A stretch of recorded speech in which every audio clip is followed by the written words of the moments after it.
This is the Hoff Time Report with Idaho Freedom Foundation President Wayne Hoffman, one of Idaho's most respected, influential public policy voices.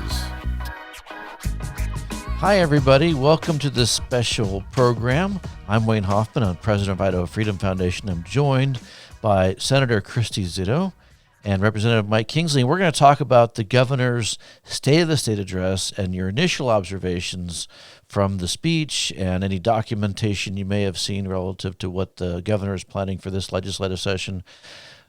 Let's just go ahead and get started. Tell me what your initial observations are. I can tell you mine, but I'd much rather hear yours. You'll hear mine along the way. Well, I think it was shorter this year than it has been in past years. The thing that stood out to me the most through the whole entire speech, listening to it, was when he spoke about the health districts and these different boards, because most of the people, constituents and folks around the state that I visited with do not see that as the way government should operate, that unelected officials should not have, or not even officials, but should not have that kind of control. And he, lauded how great it was and how they were doing exactly what they were supposed to be doing. And to me, it indicated a little bit of not being in touch with possibly what the citizens of the state are thinking. Yeah, I kind of had the same observation, Mike. Well, I was pretty impressed with the condition that Idaho's in, even post-pandemic, and I think that to, some benefit that he's done a pretty good job with, managing this, the COVID situation and the amount of money and stuff that's been spent. Now, granted, there's been a lot of money come in from the feds that has not been accounted for, and we're going to need to deal with that. But all in all, that Idaho's number one, that's pretty good. Yeah, I mean, look, Idaho is in really good financial shape compared to a lot of states, but my gosh, can't we just be, why do we always have to be the skinniest kid at fat camp? Is kind of the way I view it. Shouldn't we lead out in a way that makes people excited about who we are as Americans? I think our country is on the verge of really a very, very troubling situation where our republic is in a dire situation, and I'm not hearing that from his speech. It's the same kind of thing you hear every year. Right. I mean, once again, we have another legislative session where the governor wants to put millions of dollars into education literacy programs because this time it's going to make all the difference, and we're not going to have kids that can't read by third grade. Mm-hmm. Isn't that just stunning? Well, it would appear that no matter how much money we put into something, we're just doing that where you continue to do the same thing except expecting different results, and you're not going to get it. So it would appear then that throwing more money at something isn't necessarily going to get us where we want to be. And as far as the money that's come into the state, I hate to think of Idaho as being a welfare state. Right. And when we get money from the federal government, there's no way to look at it other than that. And I believe you probably know the number for sure, but a large portion of our state budget is federal money. And anytime we get federal money, we know then that it comes with strings and attachments, and you have to do this, and it gets to be spent that way. And that's not freedom. That's just being another arm of the federal government. And I believe that Idaho could be in a unique position, a very unique position, to be an independent state, a truly independent state. And that's what we should look at. And then my other angst about all of the federal money that came in is the legislature is supposed to appropriate how money is spent. And that didn't happen. That we didn't have any say as a legislative body in how that happened. You do have to give him credit for managing things well, and that we do have a budget surplus. I guess you could have spent all that money as fast as it came in. But, those are my thoughts on it. Well, and I think that also sets us up perfectly to go further into putting in conservative legislation that will change it so that we don't have to keep coming back for more money. So I'm really excited about the conservative agenda that Ron Nate and you have put together, Representative Nate. This is awesome. I don't know if people are aware of it, but a group of us, I think there's 30 of us, are working really hard at, to get conservative legislation passed this year, like the grocery tax and other things that are going to level this playing field out for Idaho for good. So I'm excited about that. I'm glad you bring up the grocery tax, because that was the other thing that was really stunning to me. I'm old enough to remember, and I just had a birthday, so I'm old enough to remember, however, when Governor Little, then a candidate for governor, he was lieutenant governor at the time, said, I want to repeal the sales tax on groceries.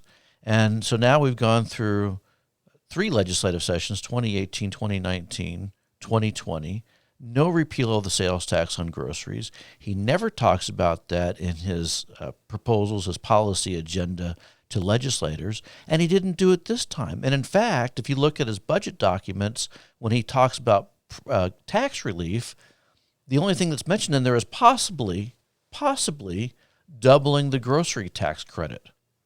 So this one item in here that he believes very, very strongly in, or at least candidate Little did, is not in his proposal. Why? Well, that's a good question. I think the legislature is going to have a lot to say about that this session. I think this is a session we all get together and we get this passed once and for all. Do you think we're going to will we see that? Will the House even allow the introduction of a bill to repeal the sales tax on groceries? Because that has been the hang-up for many years in a row as well. I haven't seen one yet, but I would imagine there's going to be one. In the Senate? I think if it comes from the House, I think it would stand a good chance in the Senate. It's what people want. Exactly. It's exactly what people want. I did a petition, and we had so many more responses to that than almost any other petition that we've had. Of course, next to guns. Guns are always what we seem to be most concerned with. That Second Amendment right protects everything else. But that's important to people. And if you really think about it, why collect it?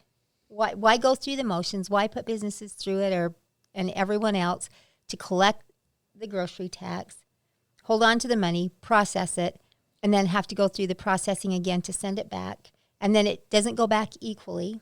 I mean, it goes back equally, but it doesn't go back according to what you've spent. And so it really doesn't make much sense in the mind of just a common everyday person like me. And especially for us who live in Lewiston, Idaho, which is exactly one blue bridge away from no tax on groceries, in Washington, which is extremely unfair to our grocers and salespeople in Lewiston. So I'm very much in favor of removing this once and for all. I'm glad to hear that. I hope we can get it done. It's been a long time coming. I'm a little concerned as well that the governor talked about transportation infrastructure. And by the way, he's right. We do have a congestion problem. We have all these people moving here. But there are some hidden details that we haven't heard in terms of how he plans to pay for all that. Do you have any clues as to, is he planning to raise the fuel tax? Does he want to raise registration fees? It wasn't made clear in the documents that I've seen or in his speech what he wants to do. Yeah, I haven't heard anything. I don't know. Yeah. Well, I guess we're going to find out, huh? I was at a chamber meeting in Lewiston via Zoom, and a majority of everybody was saying that if it did have to come to that they would prefer it be the tax on fuel. So that doesn't mean necessarily that I agree with that, but that's where it seems to be going. We would probably not have to do all that if we didn't expand Medicaid and have so much money going into the Medicaid program. But that's something no one wants to tackle either. And I imagine you have a front row seat to that as well with your role on the Health and Welfare Committee. Yeah, it just keeps growing and growing. And then once again, you get into Medicaid expansion. And, it was promised us to be a $40 million program. We're at $100 million. So that's called bait and switch in the business community. And so I think we really need to figure out, a good way of paying for Medicaid expansion and making it something that is sensible. What if we just repeal it? My voters, at least in my district, voted for it. So it's 67%. But they were promised something and they didn't get. That's bait and switch. I mean, isn't that a cause to repeal something when they were told? And in fact, the governor's plan calls for some of the Medicaid expansion costs to be borne by property taxpayers, which again is part and parcel of the bait and switch. So now your property taxes are going to go up, right, based on something you voted for, and you were not told that was going to be the case. Well, yeah, and another thing I'm upset about is the Milliman, which is the people that do the study, where they were so accurate that this was only going to cost this much. Well, they're off by $60 million. Why don't we hold them accountable? $60 million. Yeah, not a big deal. Chump change. But it's true. Yeah. And they've been inaccurate in every state they've done their analysis on Medicaid expansion. Yeah, exactly. So I think we need to dig into finding something. Do you think better. that'll happen? It's going to be a tough lift. Yeah. That's going to be a tough one to do because now we're into it. How do you undo it? How do you undo Seriously, how do you unwind it? I didn't vote, to put it in, even though it was passed by referendum, it still had to be voted on. And the legislature very possibly could have done that because when term limits were passed in, I forget what year it was. 96? 96. I believe. The legislature didn't vote for that. They didn't enshrine that. So and they we did not repealed it have in to. They 2002. repealed, yeah. That's exactly right. So we didn't have to do that. But now, because it's such a massive thing, and because now so many people are on it, and health insurance programs and stuff are kind of like now structured around all of this, seriously, how do you unwind something like this? It's turned into such a massive debacle. Well, back in the day, it was fairly easy. In fact, I always like to go back to 1942 because a lot of people don't know this. 1942, the voters of Idaho, by a bigger majority than the ones that passed Medicaid expansion, approved a program for everyone over the age of 65. It was going to be a monthly stipend for everyone over the age of 65. 1943, the legislature came to town and said, we don't have the money to pay for this. And they repealed it outright. And no one said, oh, but the will of the people, the will of the people. No, we live in a republic. You were sold a bill of goods. You didn't know how much it was going to cost. We don't have a way to pay for it, so we're repealing it. That's political courage. Where's that kind of political courage? We have a program that was implemented without clear details of how much it was going to cost. We were lied to about those costs, and now we're just going to stick with it no matter what. I agree because I'm hearing from people as well that their insurance costs have actually gone up. Mm-hmm. That it hasn't been what was promised. People talk a lot about people in the gap, but I think that you would have to look really hard to find anyone in the state of Idaho and possibly even the country that had ever not had medical care when they needed it. Because if you're not picking the pocket of the citizens, people in the United States generally are as generous and compassionate and charitable as there can be. And so I really don't think that anyone has ever gone without necessary medical care. I think that if we start talking about raising property taxes to cover this, I think there will be massive backlash because I already hear now about property taxes being too high. People are being taxed out of their homes. They can't afford to own them. You never own your property. It's never completely yours because if you miss one of those tax bills for a certain period of time, then it can be sold out from underneath you. And really that's unconstitutional because that's part of our God-given right that's protected by the Constitution. The pursuit of happiness is the ownership of property. So, that might be the catalyst. If they start talking increased property tax, that may be what it is that lights the fire to repeal this. Well, and then you have to ask, would the voters, even if it would have been said that this is going to be what it costs, would they have passed it? And I doubt it. I doubt it myself. I doubt it too. Or if they'd have said your property taxes will go up so that you can pay for this. Property owners are already, they're tired of it. The burden always lands on the property owner, always. And you can say, well, if you don't own property and you rent, it gets passed on to the renter or whatever. But that's not always true because how much property that's actually owned, and I would like to find those numbers, is rented. How much of that really is passed on to a renter or figured out some other way by the property owner? Because if you own your farm or you own your home, there's no one to pass that on to. You have to absorb that. Let's talk about property taxes for a little bit because that did come up in the governor's speech.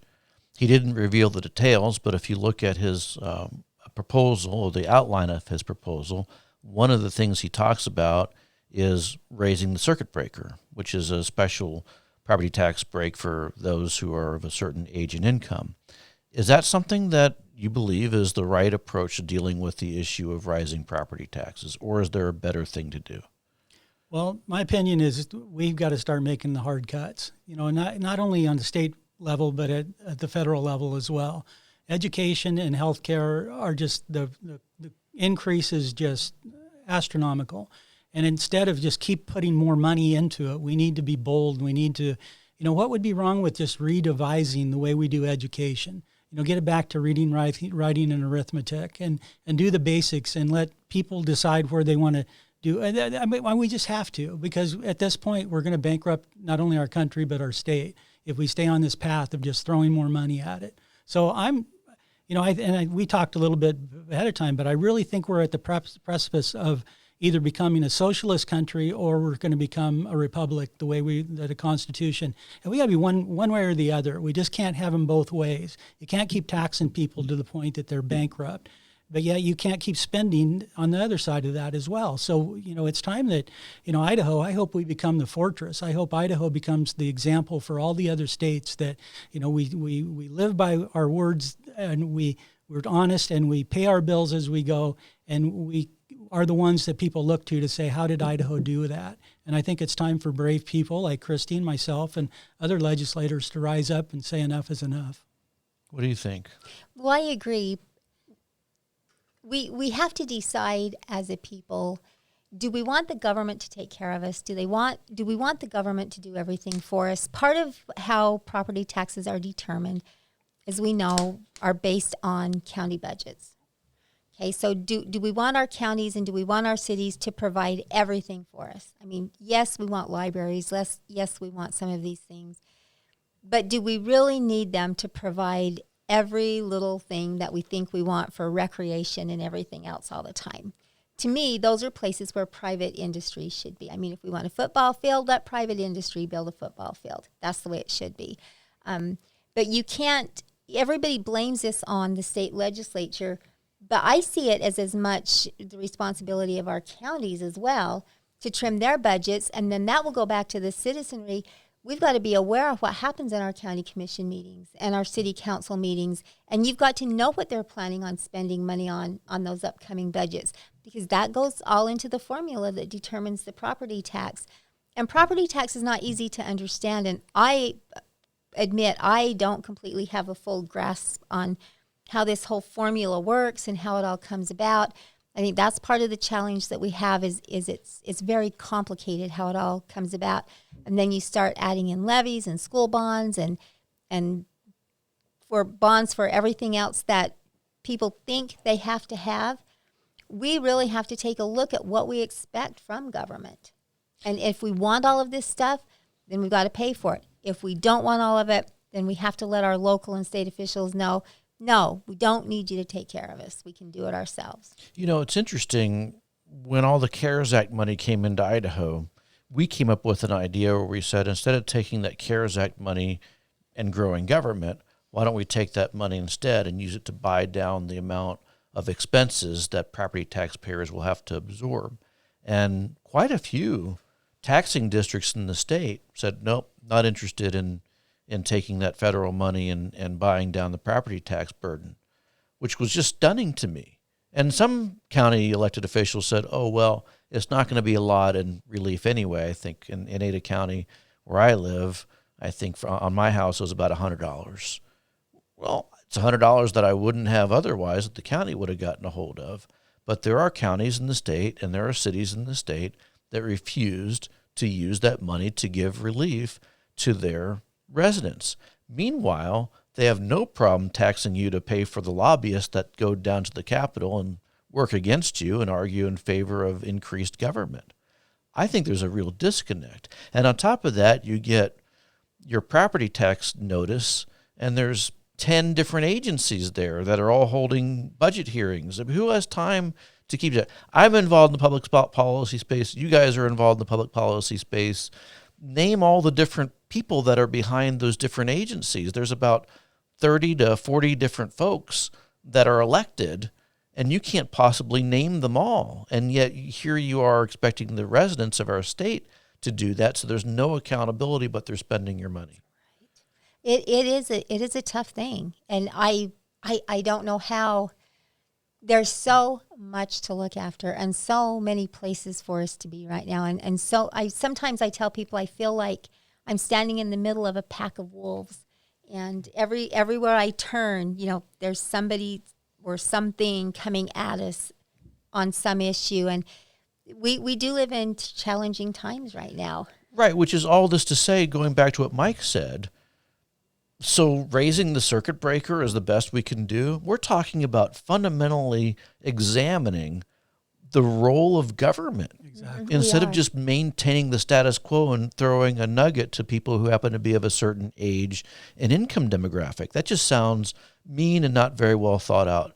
And going back to what you were talking about, Mike, with regard to the crisis that our country faces, I've been talking about the 2021 legislative session differently than I've ever talked about any legislative session before. And by the way, I've done 27 of these, or 26. This is my 27th. And we usually start the session out with, okay, what wonky policy thing are we going to try to take on? It's going to be, doing the grocery tax repeal, or changing the formula for K-12 education, or, how much money should we spend on some program that JFAC is going to consider deliberating on. This is the year where it seems as if the stakes are a lot higher. Is our education system actually teaching our kids to be socialists? Does our higher education system indoctrinate kids into believing a certain thing versus another certain thing? And do we end up paying for that? And is there a way for Idaho to come back and do something different than the other 49 states? Well, I agree with Mike. It would take some real courage and some real bravery and some real forethought. He's completely right about that. We really need to look at education. We need to look at all of the budgets. It's not just education. We need to look at everything across the board, because, the analysis on how much more money these bureaucratic agencies and stuff get every year, they have a bigger pay increase than most citizens in the state, budgetary wise. And that's just not right. That's just not right. And like the circuit breaker, like you were talking about, I think another thing that's important to note is I think there are a lot of people who don't even know what a circuit breaker is, or how it works, or that it's even available to them. So I don't know how even effective that really is when it comes right down to it, how many people it reaches and how many people participate in it, because they don't know about it. Sounds good. Sounds good, but yeah, breaker. But does it do anything? Right. I mean, circuit breaker, one guy said, well, I don't have breakers in my house like that anymore. Yeah, that's what Well, and back to, the education part, the Constitution's very clear that we're supposed to give a free, I don't have the exact verbiage, a free uniform education thing. Well, I have rural schools in my area, and they're going, Mike, it's not fair. We're not treated like schools in Boise. We can't have a second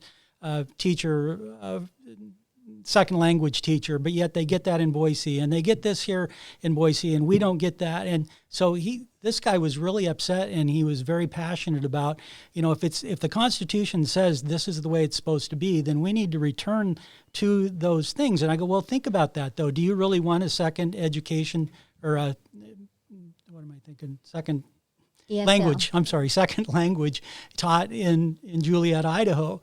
Well, no, but that's going to cost money, but it's fair. It's got to be fair. My point is that let's get back to the basics, and let's get rid of all the extra fluff that goes in education, which does include indoctrination of our kids.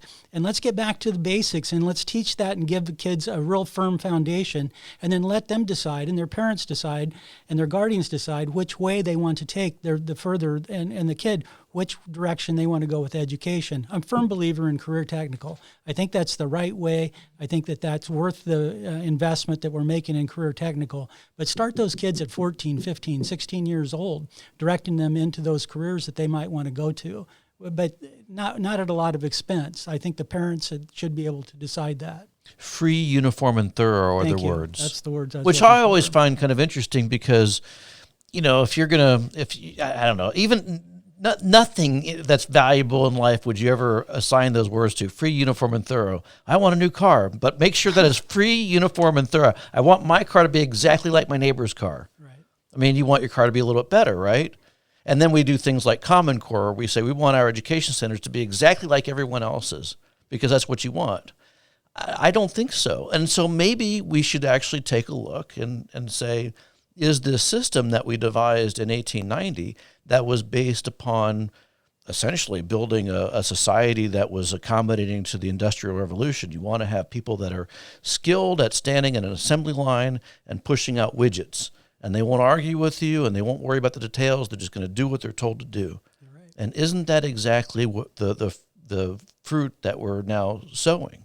We're coming back to a place where people are not willing to question authority. How dare you say something beyond what is prescribed for you to say? Well, and with the unions and the teachers' unions and the way things are, if you even mention that this might be something we could cut, you're on death row right there, as far as a politician goes. So that's where we need to start is, we need to get back to just free market solutions for education. And I'm sorry, but that's where we need to do, falling right into what you're talking about. Maybe we need to look at the Constitution and say, should it something that maybe we ought to look at and do differently? And I think we're to the point that we should do that. Well, you don't have to be sorry, because we started doing that because of COVID-19. I mean, I would argue a lot of things that took place with the Rona during 2020 was the result of government mishandling. But one of the outfalls of that was parents taking ownership of their children's education, and thousands did that in Idaho, and they were elated. They were scared at first, sure, but they were elated, and they did a pretty good job, and now you have thousands of kids that are not coming back to the public education system. Well, I think a lot of parents were surprised to find out what their students really do in a day in a classroom and how much time at school is spent not learning. And I really agree with Mike. And I think when we look at those words in the Constitution about free and uniform, Thorough. So if we were teaching reading, writing, and arithmetic, if we were supplying basic educational skills and knowledge to our students, we could do thorough. We could do uniform. We could do that, but it's when we decide. You can never do free, because that's a little bit absurd. There's no such thing as free. That's what I used to tell my kids. They would say, "Oh, but it's free, Mom." And I'd say, "No, nothing is ever free. Somebody somewhere pays for it." But we could do that if we were providing that kind of an education. And I agree with Mike. I am all about vocational technical training, and I don't care how young you are when you start. I've got grandkids who learn to weld like when they're 10.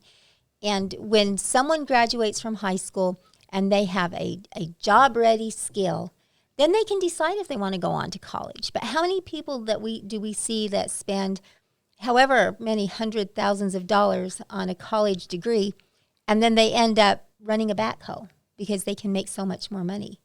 And they work at Starbucks as a barista, which is, and if that's what you want, but that's fine. But if you have $30,000 in college debt and you've not been able to do something with your degree, that's kind of a problem. It is, but we have elevated this degree to almost a godlike position. Yes, yeah. And there's nothing wrong with knowledge, but you can continue your knowledge without having a degree. And I respect anybody that does that, that will get their degree and get the education and get the knowledge. But I also respect the person who has the career technical knowledge, who runs the backhoe and who is the journeyman electrician and the journeyman plumber, because what would we do without them? Those jobs are every bit as important, every bit as necessary to us as a society as any of them. And if we graduate these kids from high school with those job-ready skills, and then they decide they want to go to medical school or they want to become a teacher or a lawyer or whatever it is they want, they can pay for their educations as they go. Then when they get to where they want to be, they don't have all of this debt, and they're free. They're free. Let's talk about higher education real fast, and we'll call it a day. But I'm of the impression, and we just released a report on Boise State University's social justice agenda, where much of the curriculum, in fact, you cannot get a Boise State University degree without, in some respect, encountering and being included in classes that are geared towards social justice indoctrination. We're talking about basically a school system that teaches racism, that says if you're white, you're a racist. If you are male, then you're probably privileged, and things like that. So every student at Boise State University in one form or another will encounter that in their travels as they go to get a degree. What do we do about that? Is the legislature actually going to take that on? Because typically what happens is the House and Senate Education Committees and also the Budget Committee will hear from the college presidents, oh, look at the wonderful thing we're doing. Look at the number of people we have enrolled. Look at the number of degrees we've conferred.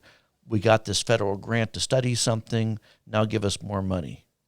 And no one is challenging the narrative that our universities are spitting out people who have been indoctrinated. Can Idaho be the state, the first state in the country, that reins in the social justice indoctrination taking place in our institutions of public higher learning? Well, I would hope we could. I would hope we could, because I know that the people that I talk to in my district and around the state, the taxpayers that I visit with, they do not want to pay for that. When you get into the higher education realm, for the most part, it should be self-sustaining. Again, it should go back to a free market arena where if the schools are productive and they put out people who are productive, then more people will want to go there. I think that it's my opinion that really government doesn't really have much of a place in higher education, except, of course, the school that we're constitutionally bound to take care of. But beyond that, it really, I think, would function better on a free market level. And as far as the stuff that you're talking about, I don't think we should be paying for that. That's not our place. That's not our job. That's not the kind of education we should be providing. The basics, reading, writing, arithmetic, job-ready skills. The rest of it you learn on your own. It's not the government's or your neighbor's place. When we talk about money from the government, I think we need to start to be more clear that the government is not a money tree that grows in the backyard. That's your money. That's somebody's hand in your pocket taking money that you worked hard for. And that gives everything a different view. When you're appropriating money, you're not just appropriating money, you're voting on how much money to take out of the economy from people who are working hard to earn that money. We've raised a lot of kids to just consider debt as being something that you automatically have.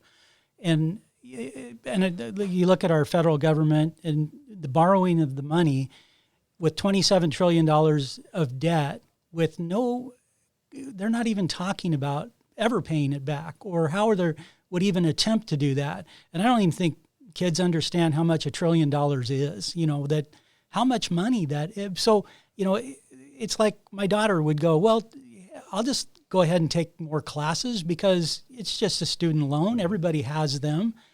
And more than likely they'll finance that to $200 a month for 25 years but it's just that we've got this mentality that we don't have to pay it back, that we don't have to be accountable.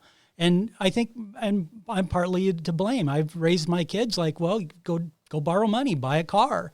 You just make payments, and it's part of the deal. So, I come from that generation that debt's acceptable. And I think we need to get back to realizing that debt is not acceptable, that no man should owe any man anything else, just period. That's it. Pay as you go. And Idaho's in a good position to do that. And I think with going back to the college education thing, as long as the colleges keep getting away with all these diversity trainings and everything else, and they're charging kids on their credit card to take those classes, nobody's paying it back, all's good, life goes on. But if we got back to a point where people actually had to pay write the check, I think you'd see a whole different line of education. Yeah, and that's the insidious thing. And not only that, but with the fees, the student fees, oftentimes you're subsidizing programs that you would never participate in.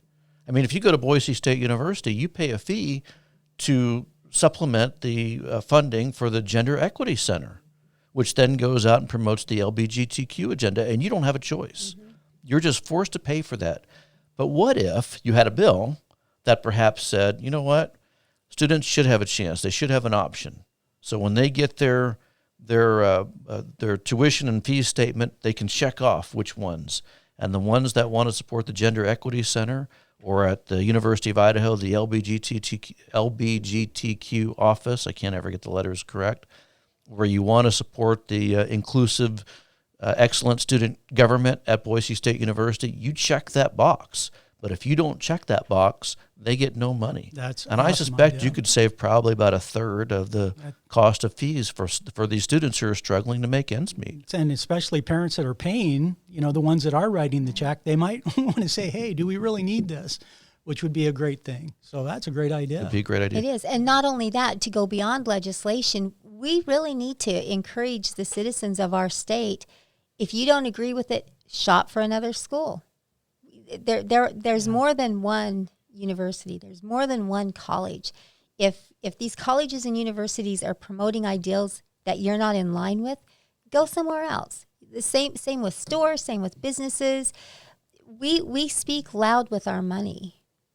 You know, that if you, what was the old saying? If you hit them in the wallet, they really feel it. If you hit them in the heart, they might not. Mm-hmm. So we as people who spend the money, we need to really think about where our dollars go and who we're supporting and what businesses we support. To the degree you have a choice, because it's interesting, because over at Boise State University, as you probably know, and at the Idaho State University, they have a public radio station. And so when Brandon Durst, who was a state representative, a state senator back in the day, said, wait a minute, you guys are horribly left of center, I don't like what you're airing, the host of a program called Idaho Matters fired back and said, well, if you don't like it, change the station. Well, if he doesn't like it, he still has to pay for it, because 15% of the public radio's budget comes from taxpayers like you and me. We have no choice. So tell me, what reason is the state of Idaho in the business of promoting a radio station that also, by the way, has a very left-of-center national public radio platform as its centerpiece for programming? Or a television station. Why is the state of Idaho in the radio and TV business where we actually promote the left's ideology? Why does the state of Idaho have Idaho Reports as a program that you are forced to participate in supporting when all they do is book left-of-center guests and left-of-center ideology? Well, so much of what we do is there's no line items. They're in their omnibus packages. And so, and I think we saw that last session when the college budgets were having such a struggle getting through. Twice it came up and failed. Yeah, and it would be nice if we could vote on each college individually, and say, okay, well, you're doing a good job, then there's no reason why you couldn't, no, right? And I think that's a good thing that we should do. I think we need to lobby JFAC to break those budgets up. I think for a lot of things we do, the legislature themselves should have a better look, and I know it takes more time, but we should have a better look at where that money really goes instead of just getting a piece of paper that said this money goes here, this money goes there, without a lot of detail. Because if you're not part of the budget making process, or you're not really familiar with the school or transportation or this or that, then you really don't know, because there's not enough time, and there's just absolutely no way that every legislator can be an expert on every subject. So, if citizens want to dig into it and really look, if you have an area of expertise, and then go to your legislator and say, look, this is in this budget. This is what's happening. We don't think this is the way it should be. And if a legislator has expertise in that area, but I agree with Mike that something really needs to be looked at as far as the way the budgets are presented, so that we have a better opportunity to actually control the spending. I agree. All right. Any closing thoughts? There's so much we could talk about. We can go on for days and days, but I know you don't have all the time in the world. So, well, I just like to, and I said it to you earlier, I really appreciate what you guys do. I couldn't imagine what Idaho would look like without the Idaho Freedom Foundation. I mean, to be able to look at a bill and see whether it's going to affect the budget, in what way or whatever. And, I know you guys get a lot of complaints and a lot of people not liking that. But like I said, I couldn't imagine what Idaho would look like without you. So I appreciate it. And thank you. Thank you, sir. I'm also very grateful for that, because there's just not enough hours in the day for us as legislators to be able to look that closely at very important pieces of legislation. And I'm especially grateful for the budget analysis that you started to do last year. And I guess in closing, my big thing is right now we feel pretty hopeless sometimes as a state and as a country, but I still believe that we live in the greatest country in the world, and that we have the greatest foundation that was ever created. And it's up to us to save and protect that. And no matter what happens now on a national level, we have to protect our state sovereignty, and we have to protect our personal autonomy and sovereignty. And it's up to us. And the greatest challenge and the greatest fight that we have right now is to preserve that, if nowhere else but Idaho. Because I've been told for years, Idaho is the last stand, it's the last bastion of freedom, and we need to protect and return that to that greatness. Amen. You got your work cut out for you, but I'm so glad you guys are in the battle, because I couldn't imagine. It's nice to have you as a partner. The feeling is mutual. The stuff that you do and the role that you play is extraordinarily consequential. I'm glad to have you, and I suspect if we count them up, there's maybe another I don't know, 25, 30 more in the legislature that are on our side as well. And there are some squishy ones who I think will come over. So I think we have the most conservative legislature in our state's history. So let's take 2021 and make history. Let's do. Thanks for watching. We'll be back again with some more interviews and some exciting topics. Be sure to stay tuned and watch IdahoFreedom.org and this Facebook or whatever. What are we posting on? We're Everywhere posting we can. everywhere. Watch for more details and stay tuned. You've been listening to the Hoff Time Report with Wayne Hoffman. Be sure to visit IdahoFreedom.org for Wayne's articles, IFF research, and show notes from today's episode.